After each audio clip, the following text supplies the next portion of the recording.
ئەزانی دڵبەرم بۆچی بەدایم دڵپەرێشانم جەوابت پێ بڵێم قوربە گەزی دەینێشی هیجران دەسا بێ یاری شیرین بەلەنجەی تاوسمانەندت لە تەک خونچەی بەهاری نوێ ببە میوانی دیوان بە قوربانی نیگاهێکی سبەینانت بێ گیان و دڵ بە فەرشی ڕەهگوزارت بێ قاڵیچەی سنگی نەخشان بە تەنیا پارچەیەک غەزەل شک ئەبەم من لە دنیادا ئەویش پڕ پێستی باڵات بیپۆشە جانی جانانە ناتق نەیماوە بە قوربان حەوسەڵەی دەردی فیراق بێرەوە سەر ڕەسمی جاران پەرێشان حاڵ وێرە دەمخۆش خەندەخان بینەرانی خۆشەویست ئەم کاتەوە هەموو کاتێکتان شەد فەرموون لەگەڵ دیمانە و دیدارێکی نوێی بەرنامەی قەلەندەرخانە بەرنامەی ئەم جارەمان لە سەر شاعیری گەورەی شاری هەڵەبجە ناتقە بۆ ئەم بەرنامەیە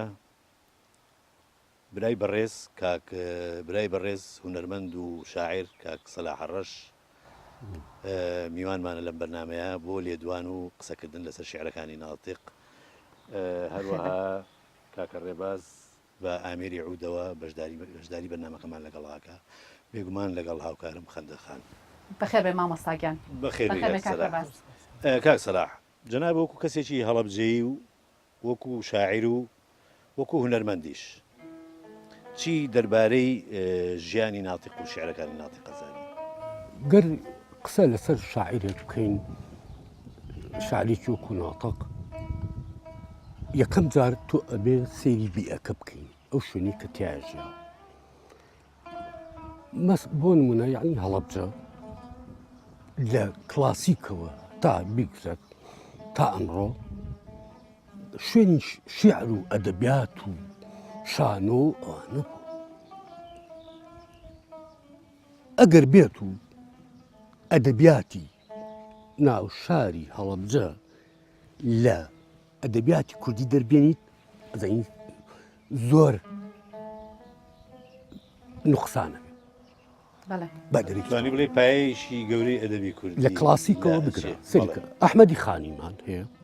دوای ئەحمەدی خانی مەسەرەن حاجی قادری کۆیی ناتقیش هەمان ڕێچکە ویستێتی ئەوان بگرێتەوە پێش ئەو مەحموود موختار جافە بووە لە دوای ئەمە ناتق ویستێتی ئەو ڕێگای بگرێتەوە خۆی ناتق 92 ساڵ جیاوە تەمەنێکی زۆری بەدۆست سەر بەڵام هەستەکەی غەدگێک لەم پیاوە کراوە ناتق ناوی مەلاکەریمە لەبەرەوەی ناویان ناوە ناتق کاتی خۆی لەبەرەوەی لە قسەکردنە زمانی ناتق بووە هەر بۆشە ناویان ناوە ناتق بەڵێ مامۆستاگیان دیارە بەڕێستان لە بنەماڵەی ناتق نزیک بوون چ زانیارەیەکی تایبەتە هەیە دەربارەی ژیانی کۆمەڵایەتی و خەباتی کوردایەتی لای شاعر وڵا خەندەخان خۆشبەختانە من پێشەوەی بێم کە ئێوە ئەو ڕێزتان لە من ناکە لەم بەرنامەیە قوبوڵم بکەن من پرسیارم بە بنەماڵەکەیان کردو لە دوانسیانێکیان ئەنی ئێستاش هاوڕێم بنەماڵەکانیان ماون کوڕەزا و کچەزا و ئەوانیان ئێستا لە ژیاندا هەن من زۆر سوپاسی ئەو بنەماڵەیەشەکەم کە ئەو ماڵەتیان نامێکم توان بەناوی ناتقەوە قسە بکەم ئەی بنەماڵەی ناتق ئەمە بووە ئەی بنەماڵەیەکی کراوە بنەماڵەیەکی ڕۆشنبیر ئەیتر بە کچیان و بە کوڕیان و بە کوڕەزا و بە کچەزا و بە ئەوان تریشەوە بۆیە ناتق کەسێکە بەڕاستی مێژووی ئەدەبیات غەدیریە کردووە بەڵێ کاک سەلاح بڵێ هەندێک شت هەیە کاریگەری هەبووە وەکو ئەوی کە ئەڵێ دیوانێکی دەستنووسێکی زۆر گەورەی هەبووە لە ساڵی 1963 لە ڕەشبگیریەکەی زمانی زەعیم سدیقا فوتاوە سوتاوە ئەمە ئەڵێ کاریگەریی زۆریشی لەسەر باری دەرونی ناتق خۆی ناتق تەوان دوکانی هەبوو خاوەنی دوکانێکی بڵێ وشکە و فرۆشتن و ئۆشتانەیە بووە لەوێ کەین بووە دیوانەکەی لەوێ بووە لە ناو دوکانەکەیە کە ئەو کاتە 63 زعیم سدیقوانە دێن بۆ ڕەبجە و مینەکەن و شەڕی پردی زەڵمە بێەوە ناسراوە دوایەوەیت لە دوکانەکە دیوانەکەی ئەسووتێن بەڵێ بۆی مامۆستا شعرەکەش دیایەتی بەڵێ دیارە من حەزەکەم ئەو بەشە بخوێنمەوە ئەڵێ بەسە سیروانی دیوانە عەجەب پردێکم بەست کەچی گەردوون بە ئاگردای بە ئاوە ئەنعەنەی پردم گەلێک سەعی و کۆششم کرد لە وادی هیممەتە ئاخر نەگەیمە مەقسەد بە زایع چوو گشت دەست و بردم خۆی شعرەکە خۆی قسەکە ینی تر تۆچی بڵێ ینی ئەبەیە مەسەر شعریەت ئەمەیە ڕاستە کاک سەلاح ئیجازەبەی حەزەکەم شعرێکی ناتق بکەنەوە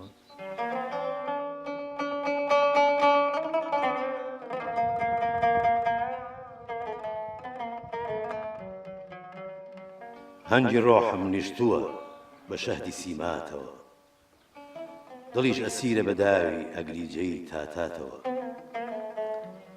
ئەی خودا کەی بێ بەناز ڕەحمێ بە حاڵی زار بکە لە قینی ڕەقیبی سەگدڵ بۆ جارێ لاکاتەوە وا بیماری دەردی هیجری تۆم و قەت ممکن نییە سەد دەوای لوقمان دەرونی ڕێشم چاپکاتەوە ئەی غەزالی خۆش خەرامی باخی زیبایی و حوسن بۆ بە حرفێ نام دوێنی قەرزە و وا بەلاتەوە تا بەکەی وەگنەی دڵم ناڵێ حەزینی لێوە بێ کێ ئەتوانێت چەشنی تۆ گریانم ژیر کاتەوە معشوقەکەی چاو غەزالم ئەی گوڵی ڕەوزەی ئێرەم چاگزانە گیانم بەندە بە باڵای ڕەعناتەوە تۆی تەبیبی حازقی جەستەی زەبوونی ناتقت تاکەی زەلیل بم بەدەستی عەزابی سەوداتەوە دەم خۆش کاک حەمیدگیان بەڵێ مامۆستاگیان مامۆستاگیان گەر بتوانی ڕوونکردنەوەیەکمان پێ بدەی لەسەر شعری داشوەرین و ئایا ناتق ئەم جۆرە شعری هەبووە بێگومان یەکێک لەو ئاستانەی کە بۆ شاعیر ئەژمار دەکرا لە سەردەمی کلاسیکە و لە سەردەمی ڕۆمانسیشا کۆمەڵێک ئاست بوون کە دەبێت لەو ئاستانایش بکە یەکێک لەوانە داشۆرین داشۆرین لە شیعرایان کە عەرەب پێڵێ هەجوو بۆ ئەوە نەبووە بەرامبەر یەک پشتێن نا خەڵک زۆر لە خوێنەر لە بینەر وا تێگەن کە داشۆرین مانای شکانی بەرامبەرە لەگەڵ چ شاعرێک لە شاعرەکە لەگەڵ زۆربەی شاعرەکان نایی بووە بە تایبەتی لەگەڵ حیلمیە زۆر ڕەفیق بوون زۆر هاوڕێ بوون مناڵی یەک شار بوون ئەمە لە ساڵی سەرەتای 900ەکانە ینی ئەمانە ئەمە ئەو شتانیان وتۆ لە 1920 ئەوان ئەم بە زمانیان پێکەوە بووە یعنی ئەمە نەبووە بەڵام احترامێکی گەور لە بینیان نابووە یعنی داشۆرین ئێمە وا تێ نەگەین شکاندنی بەرامبەر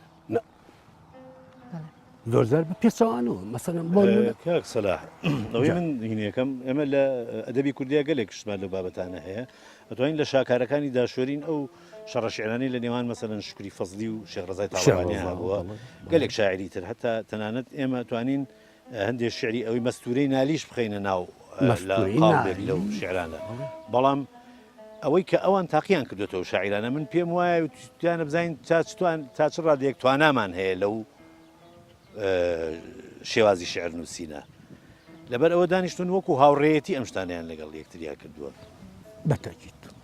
اینجا دەردی جەنابیش ئاماژە بەوە کرد کە ئەو شاعرانە هەوڵیان ناوە لە هەموو بوارەکانە شعر بنووسن و شتێکی تریش کە بیانوێ زمانەکانی تریش تاقیکەنەوە بۆ ئەدەبیات و شعر بەڵێ مەسەلەن نالیەڵێ مەکەنمان ئەم لە ئەلفازم خۆ کوردیە خۆ کوردیە هەر کەسێ نادان نەبێ خۆی تالیبی معنا دەکات یعنی ئەوە مەسەلەن زمان ئیشیان ئەوە بووە زیندوی کەنەوە زمانیان بمێنێتەوە زمانی کوردی وەک خۆی ئیتر پانایان بۆ زۆر شت بردووە سەرەتا هەر بە عەرەبی و فارسی و ئەوانە شعر وتراوە دوزار کراوە بە کوردی و بە کورداندن شعر وتراوە بۆیە سێرەکەی لێرە شاعیرەکان ئێمە بۆیە قەرزارباری ئەوانین کە هێشتویانەوە زمانەوە کڕاسەنایەتی بمێنێتەوە تۆت ئەم شعرانی ناتق ئەی بیخوێنەرەوە ینی هەستەکەی مە چ زمانێک قسەی پێکراوە زانی جیلی ئێستای من و تۆ ناتوانین بۆ زمانە قسە بکەین کە ئەوەنە کوردێکی جوان ڕاستە یعنی ئەمە گەورەی شاعیر لەوا دەرەکەوێت یعنی تۆ بیت تەنها گرنگی بەو لایەنە مەیە کە تۆ بەدڵتە ئەبێ سێری هەموو لایەنەکانی کەکەیت ئایا لە ڕووی قافیەوە لە ڕووی وەزنەوە لە ڕووی یعنی ناتق ئەلەما ئەتوانم بڵێم یەکێکە لە شاعیرە دەرەجەیەکەکان بەڵێ سیر ئەو گرێدانە کە دوزار لە ئەخیر کاتا کە دڵشا باشاکە خراپی نازارانی کانی شێخ شارەکەی کانی شێخی یعنی لەوە دەرەکەوێت چۆن ئەمەی بەستووە مەجنون بە لەیلاوە ئەو خۆسوخرایوەتەنی نەدیوە لە سین لێرە باسیەکە یعنی تەماشا عقلی شاعیر بەڵێ دیدێکی فراوانی هەبووە یعنی عقلت ئاوا بووە قسەکەی بانەیە یعنی ئەساسن چۆن ئەم شاعیراوە چێنێت تا چەند زیرەک و بیبەتیکای خۆی ئەزانیی کۆمەڵێک معریفە هەبووە کە ئەم شاعیرانە هیان بۆ لەبارەی مێژووەوە لەبارەی زمانەوە لەبارەی کۆمەڵێک لایەنی وەکو زمانی عەربی کە وەکو سەرف و نەحو وەکو هەموو زمانەکانی تر ئەمانە کە وەکو مێژوو زۆر جوان مێژوو تەوزیف کراوە ئێمە ئەگەر ببینین لەیل و مەجنون بە هەزاران جار لەناو ئەدەبی کوردیا بەکار هاتووە کەچی سیرەکەی لای هەندێک شاعیر بە شێوەیەک بەکار هاتووە کە هیچ کەسێک وا بەکاری نێناوە هەر لەیل و مەجنونیشە مەسەلەن بۆ نمونە شەمع و پەروانە بولبول و گوڵ ئەمانە چەند لەناو ئەدەبی کلاسیکی کوردیا بەکار هاتوون کەچی سیرەکەی لای هەر شاعیرەی بە شێوەیەک و بەواتایەک و بە مەبەستێک بەکار هاتووە ڕاستە جا ئەمانە لای ناتیقیش کە سیرێکی زمانی تایبەتی خۆی هەیە بەتەکیت خۆی ئەمەیە مەسەرەن داهێنان یان ئیبداع ینی لە چیا دروستە بێ لەو شتا دروستە بێ کە تۆ شتێ بکەیت پێش خۆت نەکرابێ ڕاستە ئەمە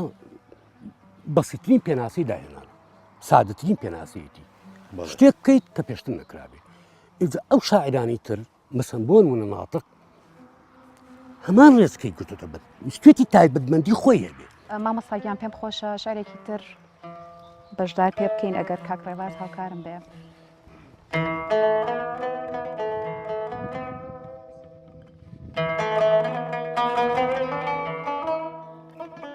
لە تۆ من هەر چاوەڕوانی خەڵاتم بدا سادەی بەراتم ئەبەد ناشکێ بازاڕی قیمەتی خۆر بکەی مەیلێ بە بەندەی جان فیدات هەر کە داددا پەچەت بەسەر قەمەردا لەو ڕۆژەوە من تارک السڵاتم چییە فەرقی من و مەجنون بڵێ پێ ئەو بۆ لەیل و منیش بۆ تۆ حەیات تەنیا منم ڕێزە خواری سفرەی تۆ لە ڕای خوا مەی شێوێ نەبیساتم لە عەزرەت ماچی لێوی چەشنی لەعلت بە میسلی پادەشای حەوت وڵات بڵێ ناتق چییە دەردی دڵی تۆ دەردم نییە فیدات دەم خۆش هەندەخە کاک سەلاح ڕووداوێک هەیە لە ژیانی ناتقە ئەویش هاتنی شێخ محەممەدی وانییە کە لە دوای شکستی شۆڕشی شێخ سەعیدی پیران لە باکووری کوردستان ئەم وەکو پەنای هێناوەتە بەر وابزانم لە سەرەتایە پەنای هێناوەتە بەر بۆ تەوێڵە بۆ لای شێخسی زیادینە دواییەتە هەڵەبجە بۆ شاهۆ و ناتق و بەڵێ چێتە عەبابێلی و ئەو داڵدەیەت نازانم ئەم ڕووداوەجا شعریشی بۆ نووسیوە بەڵێ ئەم ناتق علاقاتێکی زۆر بەرفراوانی هەبوو تێکەڵێکی لەگەڵ سەرکردە شۆژگەڕەکانی ئەو سەردەمە و خەبات گەڕەکانە هەبوو کاتی ئەو زاتە کە دێتە هەڵەبجە ئەم داڵدەی ئەدا تەمەن حکومەتی ئەو کاتە پێ ئەزانن کە پێ ئەزانرێ ناتقیش بەر ئەوە کەوێت بەر لە شاوی گرت نەکرێت لەبەرەوە هەڵەبجە جێڵێ ئەچێتە تەوێڵە ماوەیەکی زۆر دوجار یەتەوە لە گوندی عەبابیلێ لەوێ خەڵکی عەبابیلێ هاتوون شوێنیان بۆ کردوتەوە و لەوێ نیشتەجیان کردووە. دوجار هاوڕێکانی بەجیوە یەکەیە کە چون سەردانیان کردو هاوڕە شاعرەکانی ئەو سەردەمی. ئەین لەسەر هەڵوێستی شۆڕژ گێڕانەی بوو ناتەق. ئەوەی بەسەر هات و وای لێکرا. ئەو تەنانەت شعرێک هەیە بەوە دەست پێکاڵێ لەو دەمەی پرشنجی خۆرێ لە مەشریقی وانەوە خۆی گرێداوە بە جلوەی کێوی هەورامانەوە. ئەم وڵاتی شارە زورە پڕ لە عیشوەی حەق بووە، زەمزەمەی میلیەتی خستۆتە ناو کوردانەوە. یا ڕەبی دوعام وەهایە ئەو عالی قەدر و هیممەتە هەر بە دووری خەیلە فیتنە و بەڵای ناگەهانەوە. ئەسپی تۆڕی شەوکەتی یەخسیری تورکان قەت نەبێ، گیرۆدەی نەکەی بەداوی وەی شومەی دەورانەوە. بێگومان شعرەکە زۆر درێژە تەماشاڵام بەڕاستی تۆ شعرێکی بیر ناکەوێتەوە بەوەیە ئەوەی حمە موختاجاف بەڵێ تقریبا بەڵێ هەمان ئیقا ڕتم هەمان ئیقا و ڕیتم و وازن بێگومان خۆی دیارە ئەو سەردەمەکە ئەو لە هەڵەبجیا بووە دیارە کە زۆر نزیک بووە بە حەسەنی قازی کە شاهۆ بە ئەحمە موختار بەجی جاف بە ئەو ناوانە زۆرن بەقامی شێخ سەلام حەسەن فەهمی جاف ئەمانە هەمووی ئاشنای ناتق بوون. لەسەرێکیکەوە ناتق زۆر تەسیری لەسەر شێخەکانی بیارە بە حکمی ئەوەی ئەو سەردەما بیارە بەڵبەندێکی کۆکردنەوەی ڕەشنووس و دەستنووس و هەندێجار شتی زارەکی شاعیرەکە. مامۆستاگیان شاعر جگە لە شعر پەخشان یاخود چیرۆک یاخود وەرگێڕانی هەبووە. ئەوەی کەما بێتەوە تۆنەوە گوتراوە دووجار تا ئێستا دووجار بەڵین دیوانەکەی سوتاوە. سێم جار ئەم 50 شعرە ئەم 50 شعرە مامەسا خوالی خۆش بوو ساڵ هەژاری شاعر ئەو هەندێکی پاراست و دوجار کاک حەکی مەلا سەڵاح هاوڕێم ئەو کۆی کردوێتەوە هەمویانی بەچاپکەیان. ئەمە وابزانم بەڕێکەوت ئەم شعرانی دەستکەوتێتەوە لە سنە ئەڵێ دەسم کەوتێتەوە حەکی هەندێکیان بەڵێ هەندێکی لە هەڵەبجا خۆی لە لای کەس و کارەکەی ماوەیان هەندێکیشان لە شاری سنە چکە بە حکمی ئەو کاتە عادی لە خانم بە ئاسڵ سنەیە وەسمان پاشای جافیش جافی هەڵەبجەیە ئێتر دیارە عادی لە خانم ژنێکی سەلار و عاقڵ و ئەوە بووە حتمما ئەو لەو سەردەما لە ڕێی بنەماڵی عادی لە خانم ئەوانەوە ئەو شتە لە سنا پارێزرا. من وای بوو. بەڵێ مامۆستاگیان کاک حەمیدیان ئەگەر شعرێکمان بۆ بخوێنیتەوە هەر لەبەر ئەوەی کە باسی خەبات و کوردایەتی ناتقمان کرد من ئەم شعرە حەزەکەم ئەم شعری بخوێنمەوە.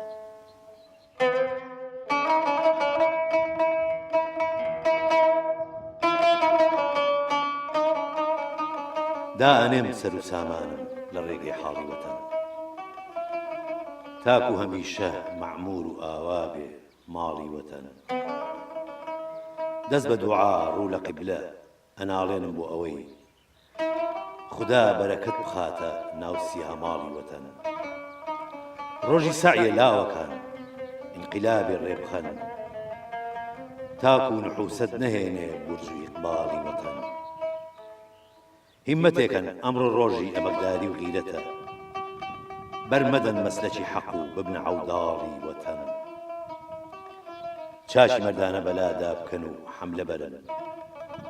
تا لە مەسافی جیدالە سەرکەوێ زاڵی وەتەن ڕەنج بدەن و خزمەتی کەن ئەمە فەرزە فەرزی عەین با ئەسیری داوی دوژمن نەبێ غەزاڵی وەتەن گەرچی تکراری میسرعە ناتقی زار هەر دەڵێ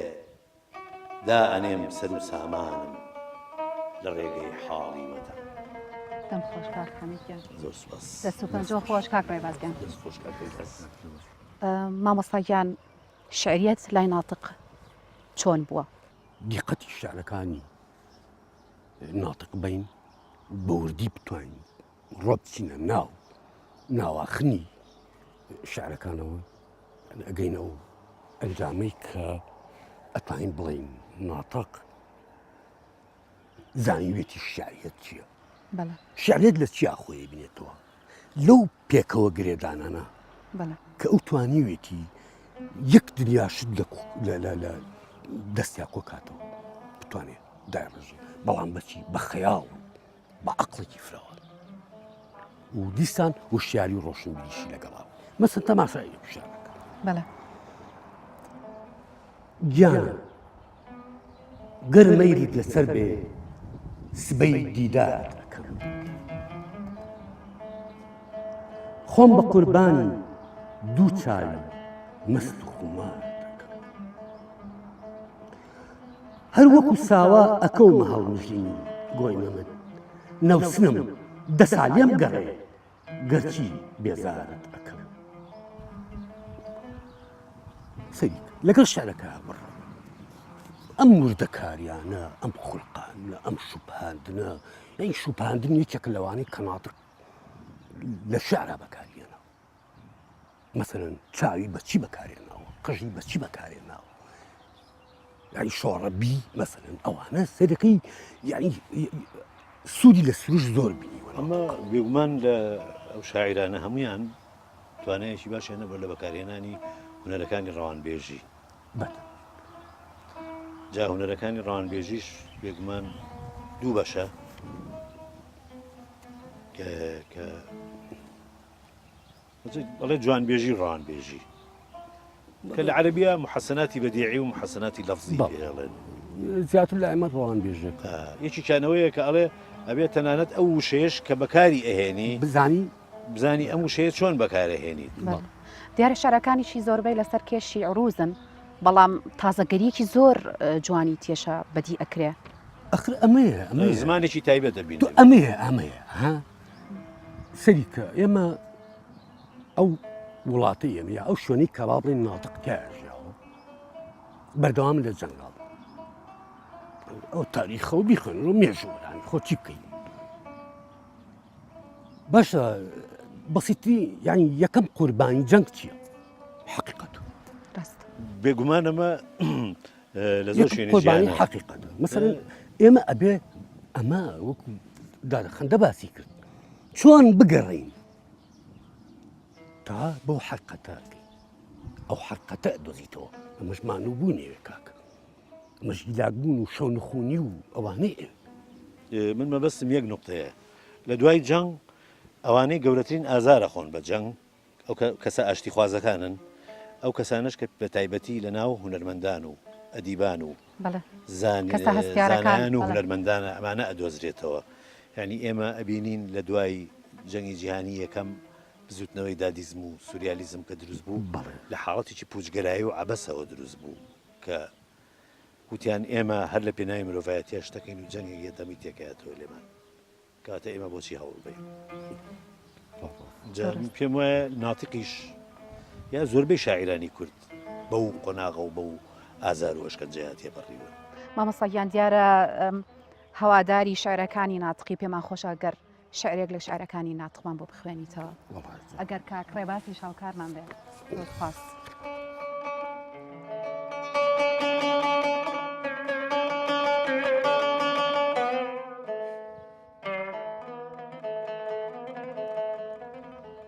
سەرگەشتەی چەرخی فەلەکی بێسەر و پاخۆم ئاوارەی شام حەڵەب و حومس و حەماخۆم پاماڵی هەموو میحنەت هیجرانی زەمانە مستەغرقی دەریای غەم جەو جەفا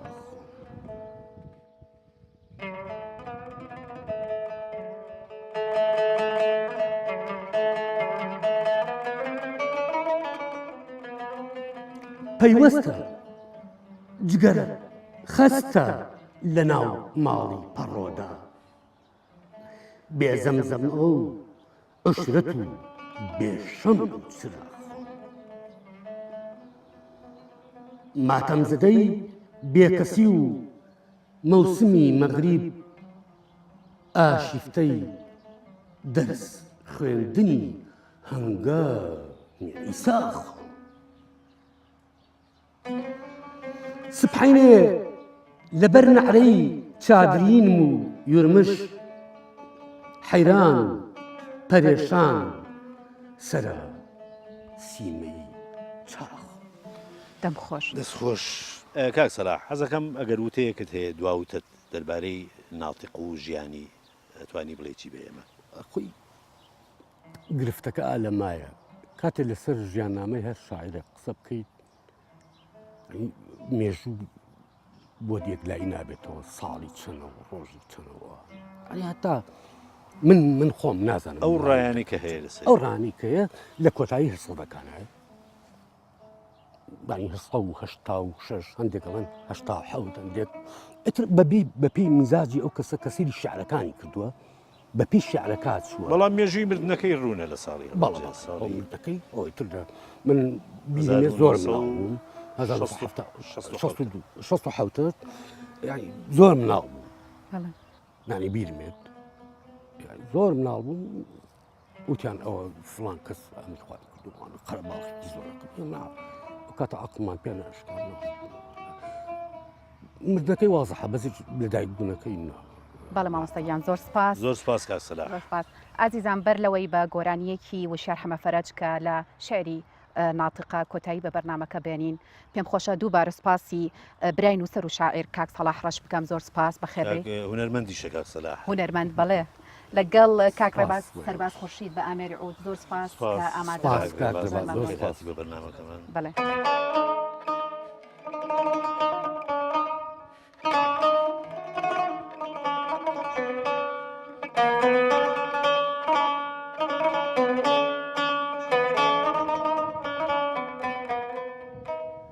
دڵشا باشەکە خەرامی نەزارانی کانی شێخ چاوت ڕوونەڵێن بە گەنجان دلبەرانی کانی شێخ هەر کەسێ پیشەی بەبێشک وەک مەجنون عاشقە بێ تێناگا لە ڕەمزی چاوی لەیلەکانی کانی شێخ بە شعلەی چاوی کەژاڵ و تیشکی گۆنای ئاگرین بە شعلەی چاوی کەژاڵ و تیشکی گۆنای ئاگرین نوری خودایی ئەبەخشن کچۆڵانی کانی شێخ نوری خودایی ئەبەخشن کچۆڵانی کانی شێخ